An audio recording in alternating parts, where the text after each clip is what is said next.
जैन धर्म और दर्शन का स्वाध्याय हम सभी कर रहे हैं। मुनि प्रमाण सागर जी द्वारा विरचित।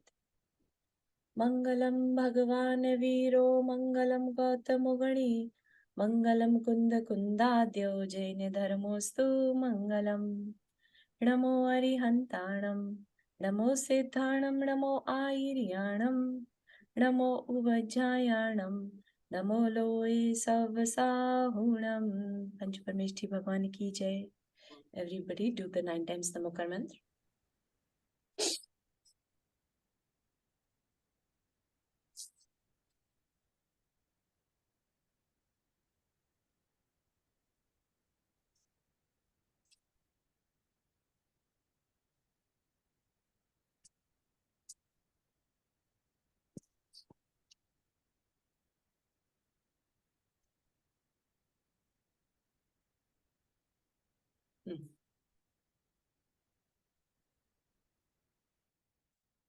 ऑलराइट, तो हमने कल लास्ट सेशन में कुछ नया पढ़ा था, है ना। तत्वों के बारे में हम जान रहे थे और तत्वों की क्वालिटीज के बारे में कि तत्व बिहेव कैसे करते हैं। जैसे कि हमने क्या समझा था, उत्पाद व्यय द्रव्य एक नया शब्द है, एक नई टेक्निकल वर्ड है, लेकिन पढ़ने के बाद, सुनने के बाद क्या आपको कुछ उसमें से समझ में आया? उत्पाद व्यय द्रव्य अगर मैं पूछूं तो किसको कहेंगे उत्पाद व्यय द्रव्य? Any example will work. Nikhil, आप ट्राई करना चाहेंगे?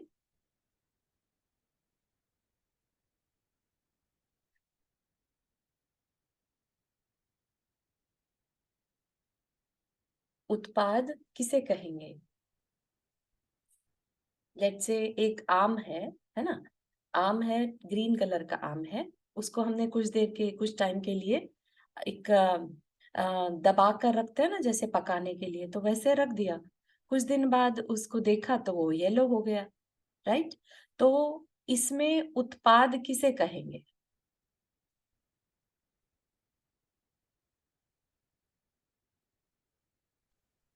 जी विजेता जी, आप ट्राई करना चाह रहे हैं? I am not able to hear anyone if they are. अभी आप सुन पा रहे हैं? हाँ, अब आ रही है आवाज। यस। मैं बोल रही हूँ कि जब वो ग्रीन था, मतलब जब वो हाँ, पक्का नहीं था, उसको उत्पाद कहेंगे। जब वो पका नहीं था तब उत्पाद कहेंगे, तो अगर अब जब वो पक गया तो उसे क्या कहेंगे?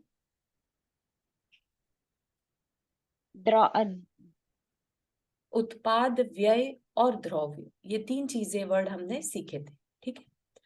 तो हमें इस कॉन्सेप्ट को बहुत अच्छे से समझना होगा। द्रव्य मतलब जो कांस्टेंट है, बना हुआ है, ठीक। और एंड एक जो आपने बताया था, परिवर्तन, राइट? परिवर्तन होता है, सब में परिवर्तन होता है, ये तो पक्का है ना। तो परिवर्तन होने से ही हम उत्पाद और व्यय बोलते हैं, ठीक।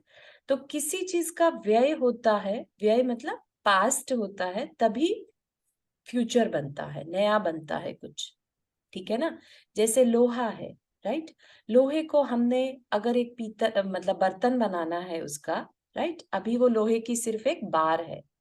अगर हमें उससे बर्तन बनाना है तो उस लोहे की बार का क्या हुआ, लेट से बर्तन बन गया, ठीक। अभी उस लोहे की बार का क्या कहेंगे हम उसे? क्या हुआ उसके साथ? व्यय हो गया। व्यय हो गया। व्यय मतलब पास्ट हो गया, वो बार पास्ट हो गया और बन क्या गया, एक बर्तन बन गया। तो उसको बनने को क्या कहेंगे? उत्पाद, उत्पाद। ठीक है, प्रोड्यूस। तो जो भी पुराना होगा, फॉर्म, पुरानी फॉर्म होगी वो व्यय कहलाएगी, और जो नई फॉर्म क्रिएट होगी वो उत्पाद कहलाएगी, ठीक। ऐसे ही बताइए कि एक बच्चा है, बच्चे से अब वो यूथ हो गया, ठीक। तो इसमें किसका उत्पाद हुआ और किसका व्यय हुआ? यूथ का उत्पाद हुआ और फॉर्मर फॉर्म का, बच्चे बच्चे का व्यय हो गया। बिल्कुल सही, है ना। अब ये चीज हम हर जगह लगा सकते हैं, आप देख ही रहे होंगे। कुछ चीजों के जो चेंजेस है वो हमें दिख जाते हैं और कुछ के चेंजेस हमें दिखते नहीं है ना। लेकिन इसका ये मतलब नहीं कि चेंज हो नहीं रहा है। जूते चप्पल भी हम लेकर आते हैं नए, तो कुछ टाइम बाद आप देखिए वो घिसने लगते हैं, अपन बोलते हैं ना घिस गए या फट गए, है ना। तो वो क्या है, जब हम लेकर आए थे वो उसका पास्ट था, आज उसकी सिचुएशन जो बिगड़ गई है वो उसका नया हो गया, राइट। Make sense. अब बता पाएंगे विजेता जी, अगर आपसे पूछा जाए कि अब आप बताइए, एक आम, कच्चा आम था, हरे रंग का आम था, कुछ दिन रखा उसे, अब वो पीला हो गया, ठीक। तो इसमें क्या उत्पाद हुआ और कौन सा व्यय कहलाएगा? उत्पाद मतलब जब वो पक गया, और वह जब वो कच्चा फॉर्म था, मतलब जब वो बिल्कुल पक्का सही, नहीं था। बहुत सही, बहुत अच्छे से अब आपको सबको समझ में आ गया, है ना। नंदिता जी एंड शिल्पी जी, इसमें कोई क्वेश्चन क्लियर हुआ ये? सो हाँ, सो बोलिए। बेसिकली आप जो is Yeah, it it is clear now. Good. हाँ, निखिल आप कुछ कह रहे थे? ये द्रव्य शब्द हम बोल रहे हैं या द्रव्य बोल रहे हैं? द्रव्य अलग चीज है, द्रव्य अलग चीज है, ठीक है। तो द्रव्य क्या का मतलब हाँ, क्या हुआ? सॉरी, द्रव्य नहीं बताया। जैसे एक बच्चे से यूथ हुआ, ठीक, लेकिन उसमें एक ह्यूमैनिटी वहीं की वहीं बनी हुई है। बच्चा भी मनुष्य है और यूथ भी मनुष्य है, ठीक।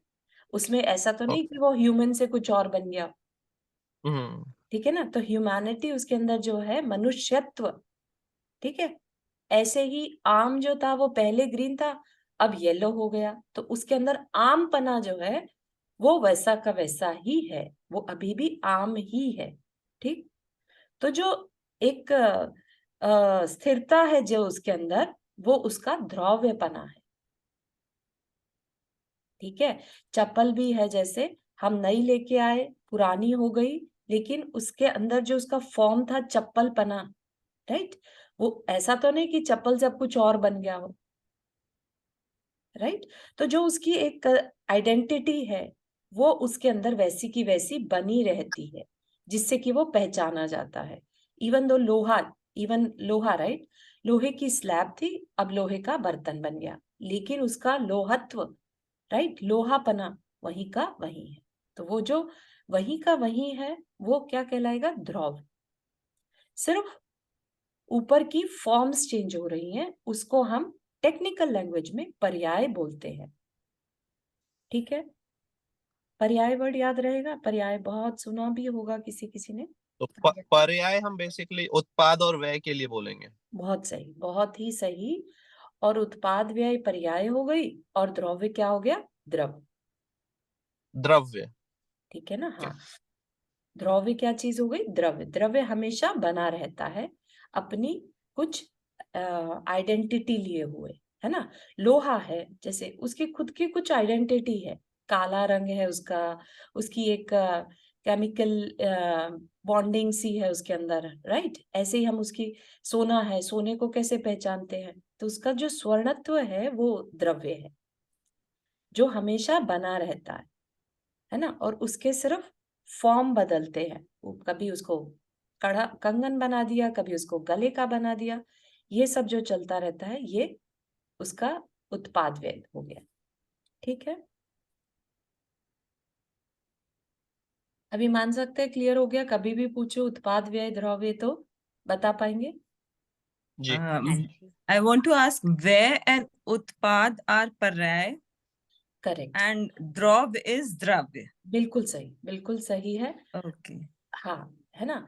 जैसे एक नया ब्रांड न्यू घर है, ठीक है, जब लिया था ब्रांड न्यू है, अब 100 वर्ष हो गए, उसको खंडर कहने लगे, है ना।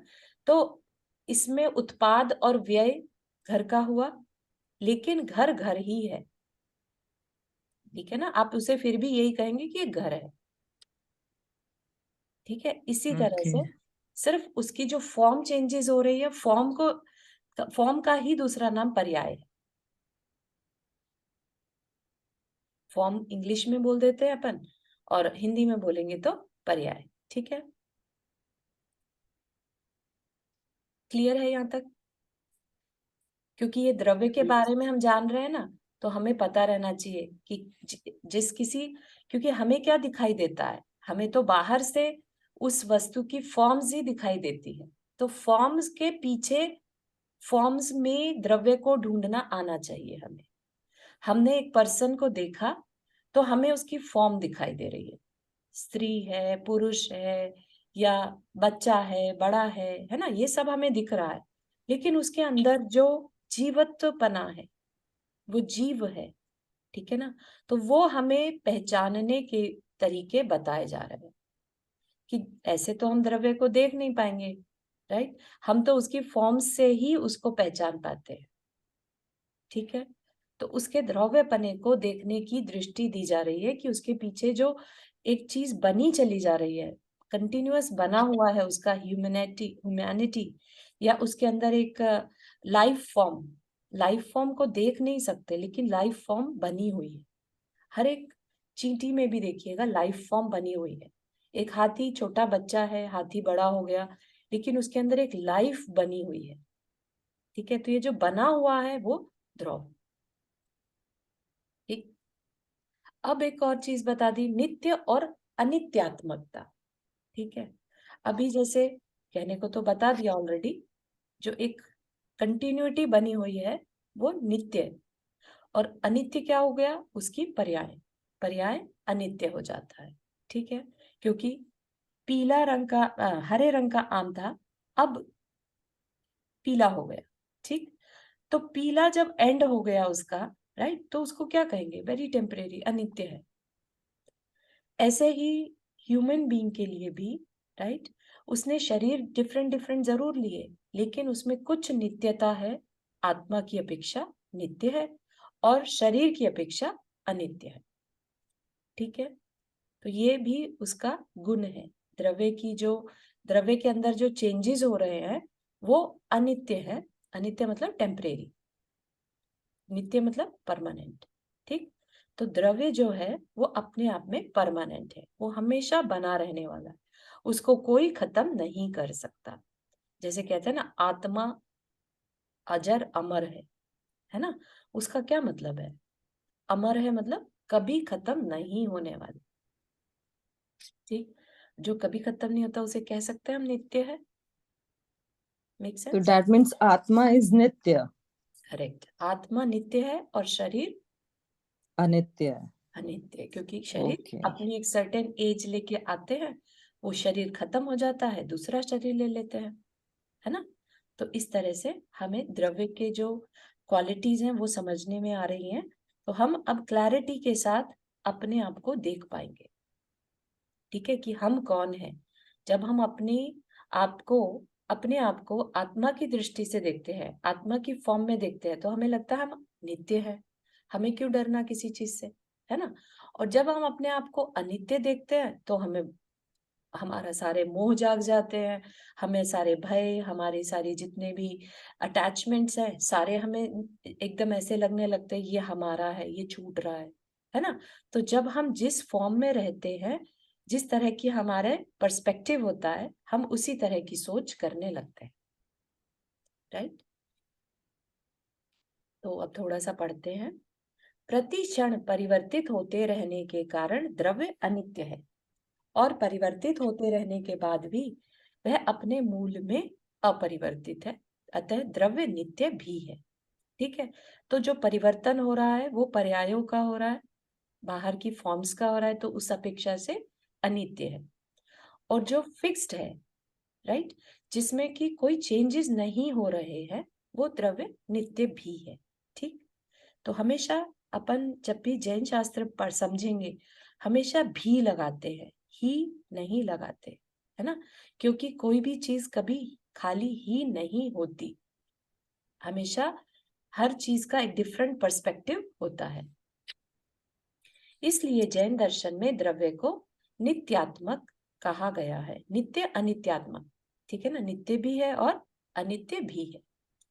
यदि द्रव्य सर्वथा नित्य होता तो जगत के सारे पदार्थ कूटस्थ हो जाते, है ना। सभी कुछ नित्य हो जाए तो चेंजेस ही नहीं होगा लाइफ में, तो कैसे चलेगा, है ना। तो वो सब चीजों के लिए परिवर्तन भी जरूरी है।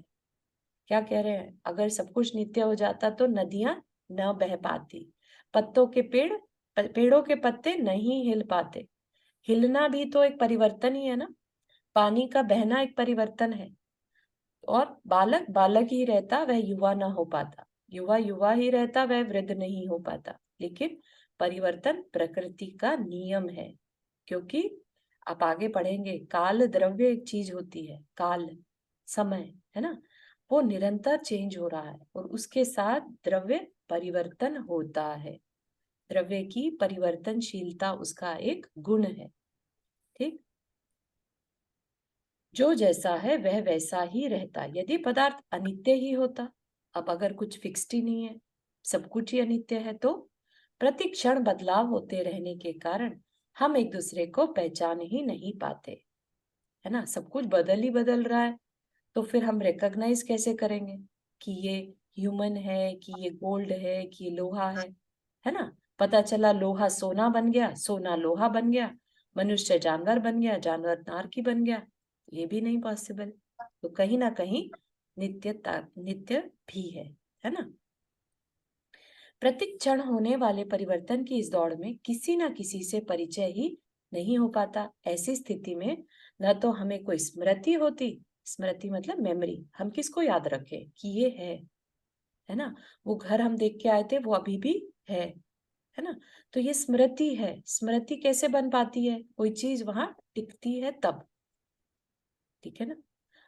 ना ही होते हमारे कोई संबंध, जबकि ऐसा नहीं है। हर चीज हमें अनुभव में आती है कि ये चीज पहले भी थी, अभी भी है, ठीक है ना। भले ही उसकी लाइफ स्पैन है, लाइफ स्पैन के बाद ही वो परिवर्तन होगा, है ना। लेकिन उसमें जो मटेरियल है, राइट, जो घर बनाने में जो मटेरियल यूज हुआ है वो तो वही का वही रहेगा ना। मिट्टी से बना है तो मिट्टी तो उतनी की उतनी रहेगी। वो एक अलग बात है कि आज उस मिट्टी का फॉर्म घर हो गया और वो जब टूटेगा तो वो मिट्टी फिर से मिट्टी बन जाएगी। तो कुछ ना कुछ उसमें नित्य है। इसलिए जैन दर्शन में पदार्थ को नित्य अनित्यात्मक कहा गया। नित्य अनित्यात्मक होने के कारण द्रव्य को गुण पर्याय वाला कहा गया। गुण क्या है, जैसे कि आम है ना। आम का गुण क्या है, उसका रस होना, उसमें रस होना, उसका रंग होना, ये उसका गुण है। लेकिन उन्हीं गुणों में चेंजेस आता जाए, कभी खट्टा है, कभी मीठा है, कभी हरा है, कभी पीला है ना। तो ये जो चेंजेस आ रहे हैं वो पर्याय। तो द्रव्य ही गुण और पर्याय वाला होता है। ऐसा ही मनुष्य है तो कभी बच्चा है, कभी अच्छा संगीतकार है, कभी बहुत सारी क्वालिटीज उसमें हो सकती हैं। लेकिन क्या वो हमेशा से ही अच्छा संगीतकार था? नहीं, उसके गुणों में चेंजेस आते हैं। ठीक, तो गुण होना और गुणों में चेंजेस होना, तो ये सब चीजें द्रव्य के साथ चलती रहती है। ठीक है, तो द्रव्य के गुण और पर्याय होती है। ठीक है, ये क्लियर हुआ, द्रव्य की गुण और पर्याय होती है। द्रव्य ऐसे भी कह सकते हैं कि द्रव्य गुण पर्याय वाला होता है। क्लियर हुआ, मेक सेंस?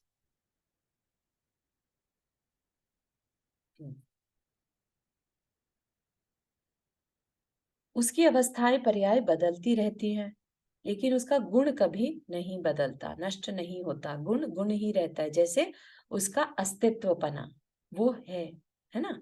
तो वह कभी नष्ट नहीं होता, उसकी अवस्थाएं बदलती है।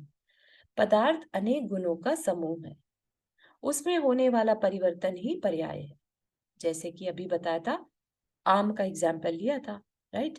आम का गुण क्या है, उसका रस होना, उसमें गंध होना, उसमें कलर होना। लेकिन उसमें होने वाले परिवर्तन ही उसकी पर्याय है। जैसे अभी खट्टा था, अब मीठा हो गया, अभी हरा था, अब लाल हो गया या पीला हो गया, है ना। तो परिवर्तन ही पर्याय है। प्रत्येक गुण द्रव्य के आश्रित रहता है ना। द्रव्य नहीं होगा तो गुण भी नहीं होंगे। गुण है तो मतलब है द्रव्य है ही है, क्योंकि गुण जो है द्रव्य के डिपेंडेंट है, किंतु स्वयं अन्य गुणों से रहित होता है। इसलिए यह गुण होकर भी निर्गुण कहलाता है। गुण का अपना कोई गुण नहीं रहता, ये कहना चाह रहे हैं। इसलिए गुण जो है निर्गुण कहलाता है। इसमें आपको बहुत कंफ्यूज होने की जरूरत नहीं है। गुण के पर्याय भले ही हो, है ना। गुण के फर्दर गुण नहीं कहते, ऐसा नहीं कि गुण के भी अपने गुण हैं, ऐसा नहीं, है ना। गुण के पर्याय होती है। गुण समझ में आया, क्वालिटीज, है ना। और गुण जो है पदार्थ में सर्वत्र रहते हैं, ऐसा नहीं कि पदार्थ के किसी अंश में रहता है ना। ऐसा नहीं कि आम का रस जो है वो टॉप पार्ट में ही रहेगा, नीचे में नहीं रहेगा, कंप्लीट में रहता है हमेशा, है ना। ऐसे ही तिल में तेल है, पूरे पदार्थ में होता है, ठीक। सर्वत्र होने के साथ साथ यह सर्वदा पाया जाता है, इसलिए इसे नित्य कहते हैं।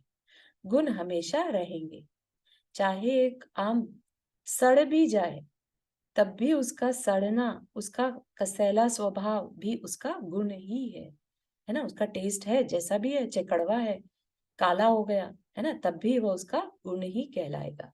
तो जब तक द्रव्य है उसके गुण उसके साथ रहते हैं।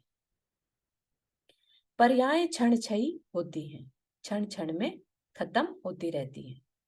प्रति क्षण मिटते रहने के कारण ये पर्याय अनित्य कहलाती हैं, ठीक है। अब जो एग्जाम्पल यहाँ पर दे रहे हैं हमने बहुत अच्छे से उसको ऑलरेडी देख लिया है, तो पढ़ लेते हैं अपन समझने के लिए। आम एक पदार्थ है, स्पर्श रस गंध तथा रूप इसके गुण है। इन गुणों का समूह ही आम है ना।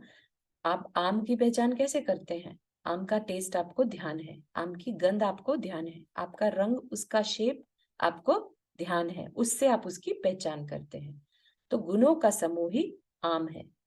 यदि इन्हें पृथक कर लिया जाए तो आम नाम का कोई द्रव्य नहीं बचता, किंतु इन्हें पृथक किया ही नहीं जा सकता, है ना। ये द्रव्य के अनन्य अंग है, द्रव्य से इनका नित्य संबंध रहता है। आम का संबंध स्वाद, रंग, गंध और स्पर्श रूप गुण आम के रग रग में समाये हैं, ठीक है। इसके अतिरिक्त आम नाम का कोई पदार्थ ही नहीं बचता, अतः वस्तु गुणों का समूह रूप है। इन गुणों में परिवर्तन होता रहता है, ठीक है। आम खट्टे से मीठा, मीठे से कड़वा, कड़वे से कसैला हो सकता है। उसका हरा रंग बदलकर पीला या काला हो सकता है। वह कठोर से मृदु अथवा पिलपिले स्पर्श वाला हो सकता है। सुगंध से वह दुर्गंधित भी हो सकता है ना। तो ये जो चेंजेस आ रहे हैं ये क्या है? पर्याय है ना। और जो उसका गंध है वो उसका गुण है, ठीक।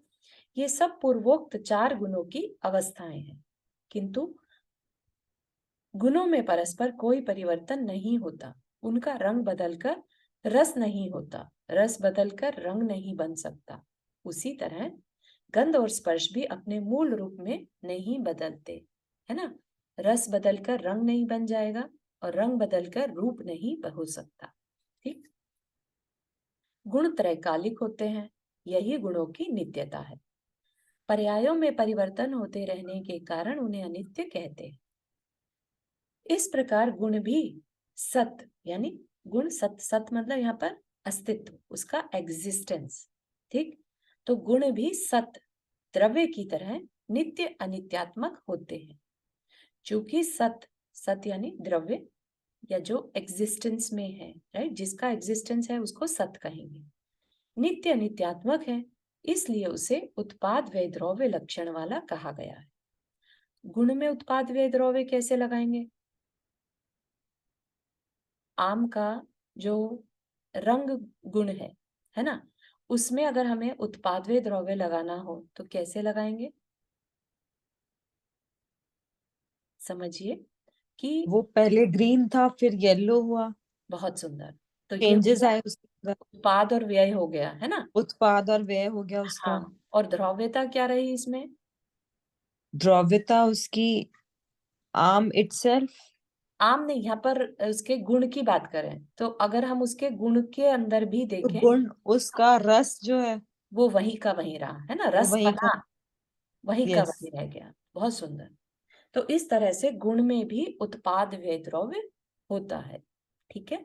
ऐसा समझिएगा। I am so happy to see कि आपको बात समझ में आ रही है। That is very very important. अगर आपको द्रव्य समझ में आ गया तो आगे का आपको पढ़ना, और अगर आप मतलब नहीं चाहते हुए भी आपको अंदर से इंटरेस्ट बनेगा, क्योंकि द्रव्य अगर नहीं समझ में आया तो आप पढ़ेंगे किसके बारे में? है ना। जैन दर्शन किसके बारे में है? हमारी आत्मा के बारे में है, इसीलिए द्रव्य की इतनी चर्चा की जा रही है। ठीक है। गुण नित्य है, पर्याय अनित्य है, इसलिए द्रव्य को गुण पर्याय वाला भी कहते हैं। इन तीनों लक्षणों में ऐक्य है, ऐक्य मतलब एकता है। ठीक। इसलिए आचार्य श्री कुंद ने द्रव्य का लक्षण 3 प्रकार से दिया। तो हम इसको हिंदी पढ़ लेते हैं। भगवान जिनेन्द्र द्रव्य का लक्षण सत कहते हैं। सत मतलब अस्तित्व, सत अस्त ऐसे बोलते हैं ना, स्त है ना, स्त। तो अस्तित्व में जो है उसका एक सेकंड,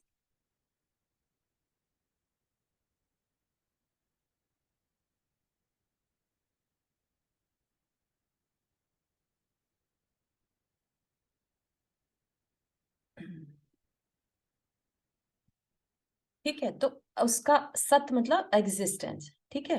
उत्पाद व द्रव्य से युक्त है। कोई भी सत है जिसका एग्जिस्टेंस है उसमें उत्पाद व द्रव्य होगा ही होगा, है ना। और जो गुण और पर्यायों का आश्रय है वह द्रव्य है। तो ये एक द्रव्य की पहचान बता दी। ठीक। आचार्य श्री समंतभद्र ने एक उदाहरण से द्रव्य की नित्य अनित्यात्मकता की सुंदर प्रस्तुति की है। क्या है, क्या कहा? एक राजा है जिसकी एक पुत्री है और एक पुत्र है। उसके पास सोने का कलश है। पुत्री उसे चाहती है और पुत्र उसे गलवा कर यानी उसको पिघला कर मुकुट बनवाना चाहता है। राजा पुत्र की भावना को पूर्ण करने के लिए कलश को गलवाकर मुकुट बनवा देता है। घट के नाश से, घट मतलब जो कलश है, कलश के नाश से पुत्री दुखी होती है और पुत्र आनंदित होता है। राजा स्वर्ण का स्वामी है तो उसे कलश के टूटने और मुकुट के बनने दोनों में क्योंकि स्वर्ण सुरक्षित है इसलिए वह मध्यस्थ रहता है। अतः वस्तु त्रयात्मक है। ठीक है। तो सबकी दृष्टि का असर है ना। बच्चे जो हैं वो पर्याय पे नजर रखे हुए हैं और राजा की दृष्टि कहाँ है? द्रव्य पर। उसके हिसाब से एटलीस्ट स्वर्ण सुरक्षित है, नो मैटर उसकी किस फॉर्म में उसको रखा जा रहा है। ठीक है। और फिर क्या बताया? द्रव्य नित्य है और आकार यानी पर्याय अनित्य है। स्वर्ण किसी एक विशिष्ट आकार से पिंड रूप होता है ना। एक सॉलिड फॉर्म है स्वर्ण की, उसको हम डिफरेंट डिफरेंट साइजेस रूप दे देते हैं। पिंड रूप का विनाश करके उसकी माला बनाई जाती है। माला का विनाश करके उसके कड़े बनाए जाते हैं। कड़ों को तोड़कर उससे स्वस्तिक बनाए जाते हैं। स्वस्तिक को गलाकर फिर स्वर्ण पिंड हो जाता है ना। एक पूरा साइकिल कंप्लीट हो गया। पहले एक फॉर्म सॉलिड फॉर्म था स्वर्ण का, जैसे बिस्किट होते हैं, है ना। बिस्किट लेकर आए, अब उसकी ज्वेलरी बना दी, ज्वेलरी से मन भर गया तो उसका बर्तन बना दिए। तो इस तरह से, और फिर बर्तन भी नहीं चाहिए क्योंकि हमारे लिए तो सॉलिड फॉर्म ही बढ़िया है ना। तो इस तरह से हम उसको मेंटेन कर सकते हैं। माला का विनाश करके कड़े और कड़े से स्वास्तिक, स्वास्तिक को गलाकर फिर से पिंड, उसके अमुक आकार का विनाश करके खदिरांगार, खदिरांग मतलब जो स्वर्ण को मेंटेन करने वाला है, खदिरांगार के सदृश 2 कुंडल बना दिए। इस प्रकार आकार बदलता रहता है परंतु द्रव्य वही रहता है। ठीक है। तो बहुत अच्छे से द्रव्य के बारे में हमने यहाँ पर जाना। Make sense? पतंजलि के उपर्युक्त कथन से जैन दर्शन मान्य द्रव्य की नित्यता और पर्याय की अनित्यता का पूर्ण रूप से पोषण होता है। नित्य अनित्यात्मक होने से उत्पाद व द्रव्य रूप वस्तु को मीमांसक दर्शन के प्रवर्तक कुमारिल भट्ट ने भी स्वीकार किया है। ये एक अनदर दर्शन है, जैसे जैन दर्शन है ऐसे ही मीमांसक दर्शन होता है। कुछ कह रहे हैं नंदिता जी? नहीं, I was just listening to you. Okay Nothing. Okay. उन्होंने Thank you. आचार्य समंतभद्र कृत उदाहरण को भी अपनाया है। वे वस्तु को त्रयात्मक मानते हुए कहते हैं। तो ये जो श्लोक दिए हैं ये मीमांसक दर्शन से लिए हैं। ठीक, क्या कह रहे हैं?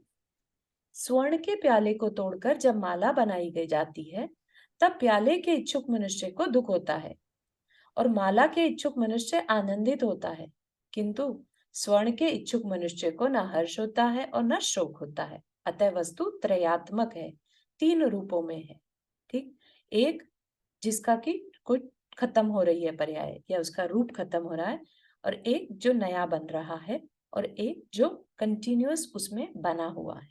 ठीक, यदि पदार्थ में उत्पाद, व्यय और द्रव्य न होते तो 3 व्यक्तियों के 3 प्रकार के भाव नहीं होते, क्योंकि प्याले के नाश से प्याले के इच्छुक व्यक्ति को शोक नहीं होता, माला के उत्पाद बिना माला के इच्छुक व्यक्ति को सुख नहीं होता, तथा स्वर्ण का इच्छुक मनुष्य प्याले के विनाश और माला के उत्पाद में माध्यस्थ नहीं रह सकता था।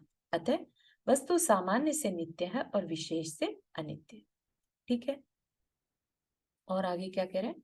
यद्यपि द्रव्य को गुण पर्याय वाला कहा गया है, द्रव्य को गुण और पर्याय उसमें होते हैं तथा उनके परस्पर भेद भी बताए, किंतु ये पृथक पृथक नहीं है।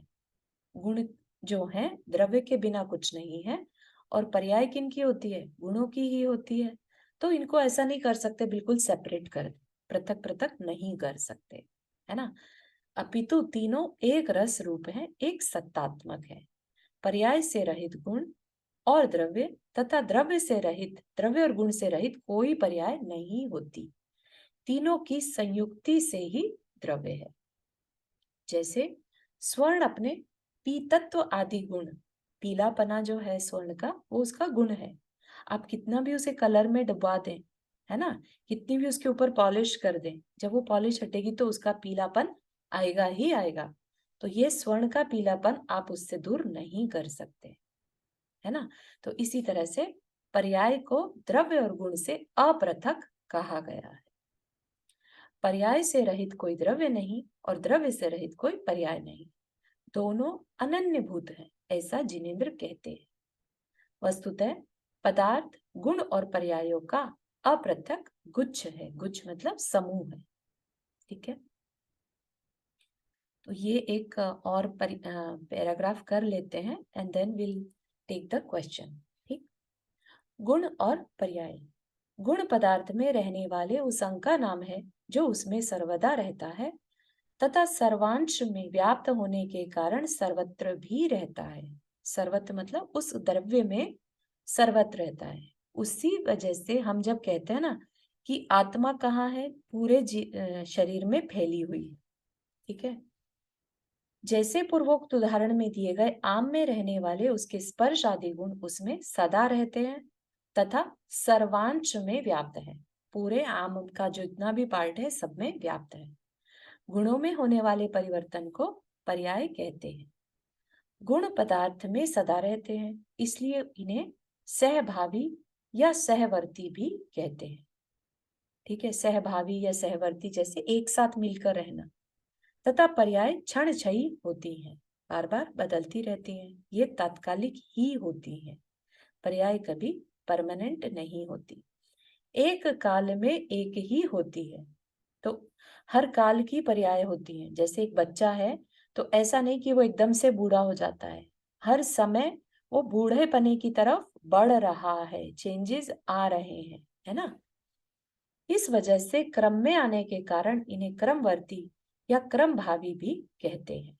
क्रमवर्ती पर्याय मतलब एक के बाद एक पर्याय आएगी ही आएगी। गुण त्रैकालिक होते हैं और पर्याय तात्कालिक। त्रैकालिक मतलब जो हमेशा बना रहे, और पर्याय तात्कालिक जो टेम्परेरी। गुण और पर्याय में इतना ही अंतर है। ठीक है,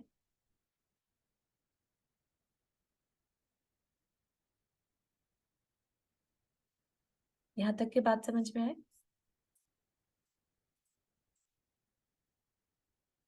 जीव के अस्तित्व के बारे में फिर अपन पढ़ेंगे।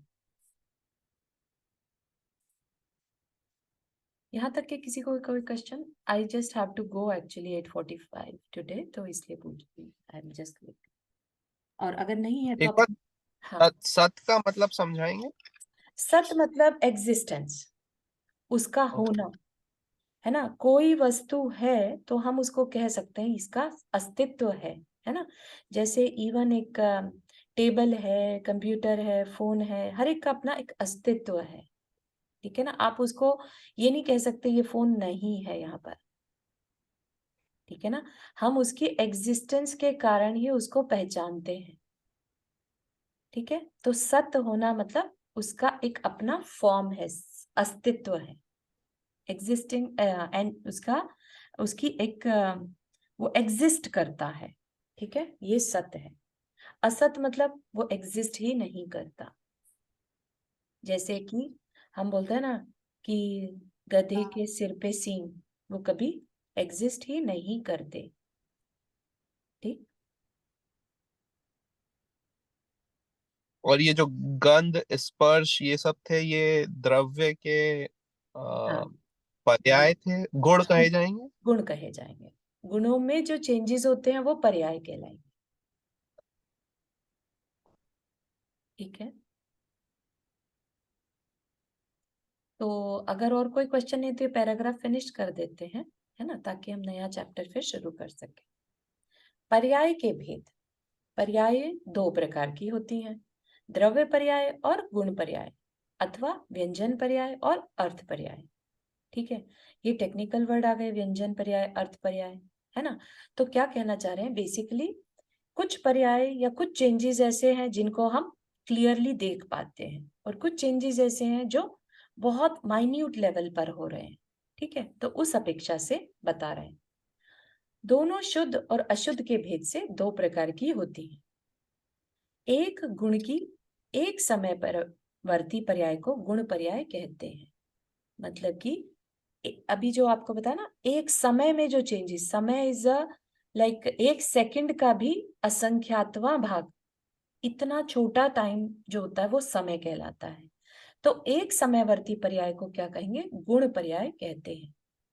और अनेक गुणों के एक समयवर्ती पर्याय के समूह को द्रव्य पर्याय कहते हैं। एग्जाम्पल भी दिया है, उससे समझने की कोशिश करते हैं। आम का खट्टापन और मीठापन, ये क्या है, गुण पर्याय, क्योंकि इसमें एक गुण की मुख्यता है। तथा आम का कच्चापन और पक्कापन या आम का छोटा बड़ा होना, ये उसकी द्रव्य पर्याय है, क्योंकि यह आम के सभी गुणों के सामुदायिक परिणमन का फल है, ठीक है। आम कच्चा है कि पक्का है ना। खट्टा और मीठा तो हमने उसके रस गुण की पर्याय को बता दिया, लेकिन आम कच्चा है या पक्का है, ये हमने उसको एज अ द्रव्य को दिमाग में रखकर फिर बोला। तो उस अपेक्षा से बता रहे हैं कि द्रव्य की भी पर्याय है अपनी, और उसके गुणों की भी अपनी पर्याय है, ठीक है। ये आम के सभी गुणों के सामुदायिक, सामुदायिक मतलब ग्रुप, सबको इकट्ठा कर दिया। जैसे अगर आप वो आम हरा है, खट्टा भी है, कहड़ा भी है ना, तो उन सब चीजों को समुदाय करके, उसको ग्रुप करके ये कह सकते हैं कि एक आम अभी कच्चा है ना। तो उसका जो हमने कच्चापन बताया वो भी आम का एक गुण ही है, लेकिन किस अपेक्षा से, द्रव्य की अपेक्षा से, ठीक है। ये थोड़ा क्लियर नहीं हुआ। हाँ, ये थोड़ा सा लग रहा है मुझे भी। अम, थोड़ा और ब्रॉडर विजन चाहिएगा, ठीक है। जैसे कि Yeah. आम, कच्चा वर्ड हमने यूज किया। कच्चा, या तो हम ये कहें हर अपेक्षा से बताना पड़ेगा कि रस की अपेक्षा ये कच्चा है क्योंकि ये खट्टा है ना। ये कच्चा है क्योंकि ये रूप की अपेक्षा कहड़ा है, कड़क है ना, उससे हमने पहचाना। या उसके रंग की अपेक्षा यह भी हरा है, ठीक है। तो हर Yeah. एक चीज में हम गुणों को अलग अलग भी देख रहे हैं, और उसको एक तरह से आम को हमने कच्चा वर्ड कह दिया। कच्चा कहना अपने आप में कोई उसके गुणों की पहचान नहीं है, गुणों की अपनी Mm-hmm. अपनी, ठीक है, माना, लेकिन हमने उन गुणों को कंबाइन करके जो एक उसकी पर्याय निकाली, उसको हमने कच्चा कह दिया। तो कौन कच्चा Mm. है, आम कच्चा है, ठीक है ना। Mm. उसके गुण Yeah. तो कच्चे नहीं कह रहे ना, गुण कच्चा है ऐसा तो कभी नहीं कहते हम। और गुण को क्या Mm-hmm. कहेंगे, या कड़क है या हरा है, ऐसा बोलते हैं, राइट। किसी एक गुण की अपेक्षा बोल पाएंगे हम। जब गुणों को मिला देते हैं तब भी हम उसकी पर्याय कह सकते हैं। जैसे कि अभी ये बच्चा है, ये अभी यूथ है, ये अभी बड़ा है ना। तो ये जो तरीका बताया जा रहा है कि पर्याय भी दो प्रकार की हैं, गुण की अपेक्षा भी पर्याय हो सकती हैं और द्रव्य की अपेक्षा भी। तो गुणों के द्रव्य की समूह अपेक्षा कैसे हुई, ये नहीं समझ आया। द्रव्य की अपेक्षा इसलिए हुई कि जो कच्चा बोल रहे हैं ये कौन द्रव्य तो हाँ, always it is same one thing, we are द्रव्य टेकिंग जस्ट हाँ आम जैसे द्रव्य है, हाँ आम द्रव्य तो है, लेकिन चेंजेस तो आम उसके अंदर चेंजेस इज पर्याय। तो द्रव्य में डायरेक्ट जो चेंजेस फील हो रहे हैं हमें, हम उस अपेक्षा से भी बोल सकते हैं, बोलने की अपेक्षा बता रहे हैं। आम को अगर हम कच्चा कह रहे हैं, ठीक है, आम को कच्चा अगर हम कह रहे हैं तो वो आम को कह रहे हैं ना, ओके। ठीक है। उसके हाँ गुणों से हमने पहचाना कि ये कच्चा है, तो गुणों हाँ, के समूह से हम द्रव्य की पहचान कर रहे हैं कि अभी वो द्रव्य किस पर्याय में है। अच्छा, अभी वो द्रव्य कच्चा है, वो पक्का है या सड़ चुका है। Make sense? Okay okay, yes yes, है ना। तो थोड़ा सा आपको अपना जो सोच है वो बाहर की दुनिया से निकाल कर और एक अलग ही दुनिया में बेसिकली लेके आना पड़ेगा कि ये चल क्या रहा या है ना। तो बहुत यस, इंटरेस्टिंग सा है, आई एम श्योर आप लोग को थोड़ा सा अच्छा ही लग रहा होगा। मुझे बहुत अच्छा लगा था जब ये सब इट इज इंटरेस्टिंग बट थोड़ा सा कंफ्यूजन आ जाता है। हाँ दैट्स ओके, क्योंकि पहली बार पढ़ा है ना। दो या चार बार और सुनेंगे ना तो एकदम क्लियर हो जाएगा, इसमें कुछ भी ऐसा नहीं ओके है कि जो नहीं आए। ओके, ठीक है ना। या या तो आज के लिए इतना ही रखते हैं, अभी दो पैराग्राफ रह गए, इनको नेक्स्ट टाइम में कंप्लीट करेंगे। ओके। किसी को कुछ कहना है? Any question?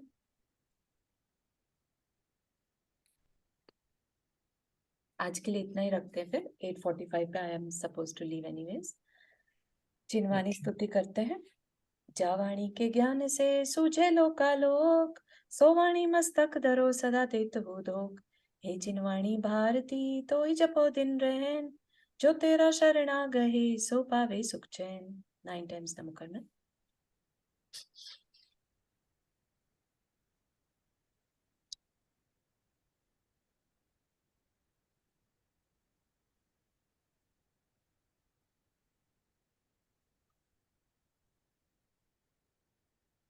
जय जिनेन्द्र सभी को। जय जिनेन्द्र, सभी को जय जिनेन्द्र। जय जिनेन्द्र।